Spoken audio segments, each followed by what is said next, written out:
everyone, it's Elizabeth here, and I wanted to share with you a couple of questions that have come into my inbox over the last few weeks. The first question I'm going to answer is from Kathy.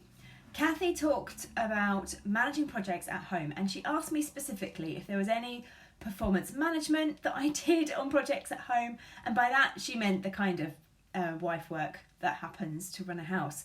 The ability to be able to organise all the meals, plan all the cleaning, make sure that the family trips are organised, the kids are ready for school, all that kind of stuff. And she asked if I had any project management related tips and tools and tricks that would make it easier to do all of that stuff.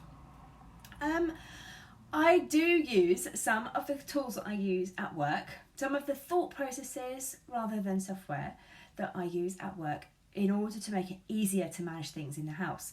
I put my wedding in Microsoft Project, for example, so we had a massive project plan with all the things we had to do before we got married. So I've always drawn on my professional experience to help stay more organised at home. So certain things that I do, I have a meal planner, so that's up on the fridge. It's a wipe clean one, so I plan the meals, typically on a Friday for what we're going to eat, and then look at what that means we then have to buy. We do our shopping on a Tuesday. It feels like very regimented when I say it like that, but having the process makes it easier to manage. What else do we do? We have a wall planner which says the people in the family and where they are at any given moment and what they're supposed to be doing. It doesn't always work. For example, my son was supposed to take a superhero costume into school on Thursday this week, and that wasn't on the calendar. It didn't happen, but I did manage to get cakes to school this morning that I cooked last night for a bake sale. So sometimes it works, sometimes less so, but at least the good intentions are there. We do have a way to try to record those things. I do try to use the wall planner, I try to use the meal planner. I also have a paper diary that I use to keep all of our personal engagements in, so that we've got the ability to overlay any work commitments with family commitments. So it might seem like I'm duplicating effort there, and I probably am, but I feel like I need to record a lot more detail about my work commitments that doesn't need to go on the family planner. So those are things I do. And she also asked me, do we have stand-ups? And I suppose the answer is technically no, but we do often have family planning sessions. There'll be a Sunday night where we look forward and we plan the week, or there'll be a specific moment where we discuss what's happening for the coming month or for a particular event. For example, we've got a trip planned where we'll be visiting multiple locations and we need to take lots of different things and we're seeing lots of different people on different days. So we had an evening where we plotted out that, we worked out what we were doing. Did everybody know? Had we told the friends we were going to visit that we'd actually confirmed the dates and locations? All that kind of stuff. So we would call a meeting specifically for those things. In the days when it was easier to leave the house and plan in more detail, we would take notebooks to the pub and we would sit and have dinner with a glass of wine, and we would plan a month, a particular event, whatever it was that was happening, and we'd discuss things and draw charts.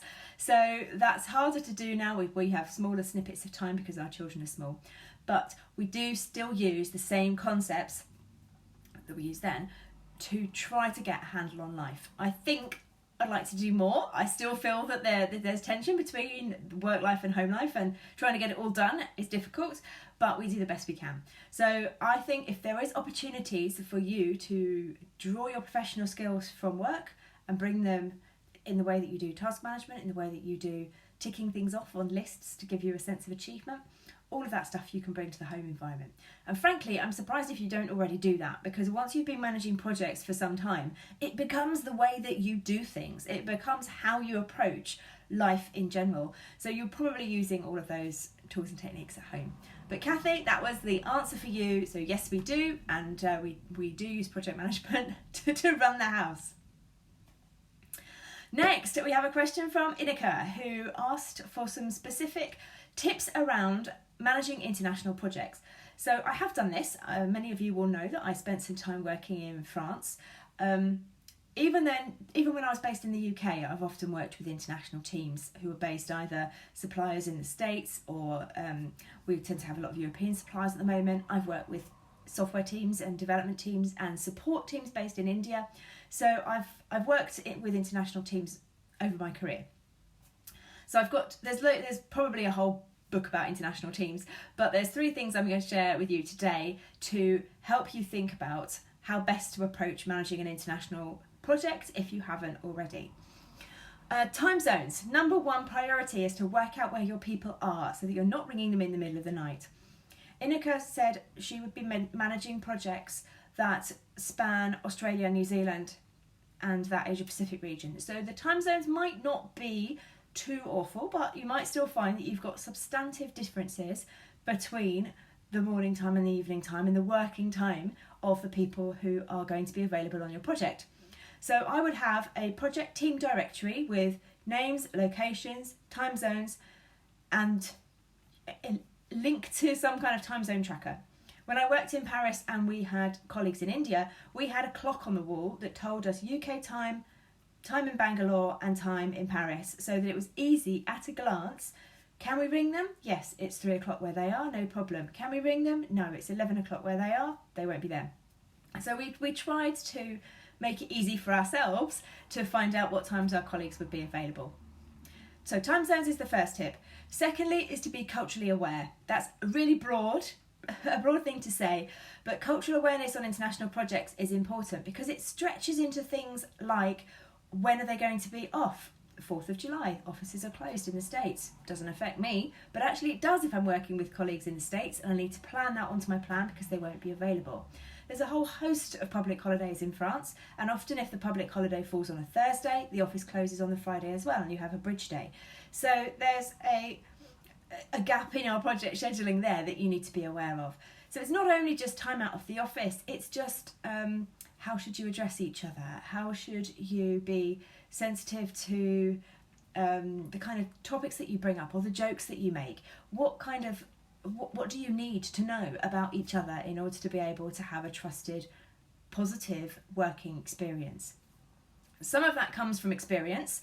Some of it comes from just being honest and saying, what do you think? How should we do this? I don't know how to approach this. Does this work in your culture? Can we have this? And if you're finding actually that your cultures are very similar, then perhaps it's not such a big deal. But where you are working perhaps for a UK person working with Japan or something like that, it would be very different from a UK person working with someone from Ireland, where our cultures, while we have different histories, we share a lot of commonalities about how we approach things.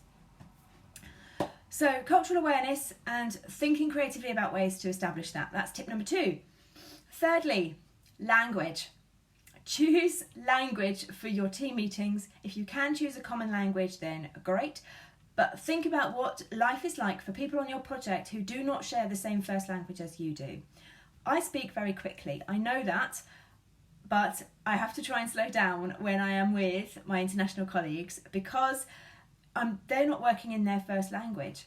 And you do pick up fluency. So when I worked in France and I was speaking French and listening to French, I could listen much more quickly than I could speak. So I could cope with people speaking quickly, but I still couldn't get the words out that fast. So even so, I appreciated people slowing their conversation down, making it possible for me to catch up, think, translate, and speak. So be conscious of how quickly you're speaking, quality of audio on video communications, on the phone.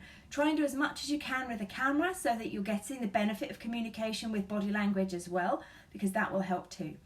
So if you're using online communications or you're writing, be conscious that that might be easier or harder for certain members of the team. If you've got groups who can speak in their own native language and do their work, great. If you then need to come together as a big group, just be conscious of the fact that you've got a collection of native speakers. And while they may have brilliant English, if your language of the majority of the team or your common language is English, they may well have brilliant English, but they don't necessarily feel like they want to be forced to work in English all the time if they are with colleagues and they can speak their own languages. So be sensitive there. Also, you can look out for project management software that has different interfaces. So you could switch the interface into, it should do that automatically really. If they're based in Spain, they see project management software with Spanish labels and fields. It's it just takes a level of complication out. Even if you find that they've got fantastic, much better than my Spanish, fantastic skills in speaking in English. I don't think there's any particular hard and fast rules with working internationally, because every individual is an individual. Every team is going to have a slightly separate culture. Every country that you work with may be slightly different. And also the companies within those countries, teams within companies, will have a different outlook on things. So rather than me giving hard and fast rules about how to manage international projects, I've tried to give you a flavour of some of the things to consider when you've got international and multinational teams. But really, it comes down to working sensitively with the people that you've got, and you'd do that if you were all based in the same place anyway, because there's differences and variations in our ability, in our interests. Even people who are based in the same country may well speak different languages as their first language. So the same consideration you would give to stakeholders here, think about how you're going to extend that consideration to your international team. Basically, it's just about thinking and not making assumptions, and asking people how they want to be interacted with, and doing the best that you possibly can, and not making judgments. Trying to be open to the fact that things might be different for other people, and taking that on board and doing the best you can to be sensitive and a good team leader. Right, those were the 2 questions I wanted to cover off in the group today. So thanks very much for listening. Hope that was useful for you, Kathy and Inika. And I'll be in touch soon. All right, bye.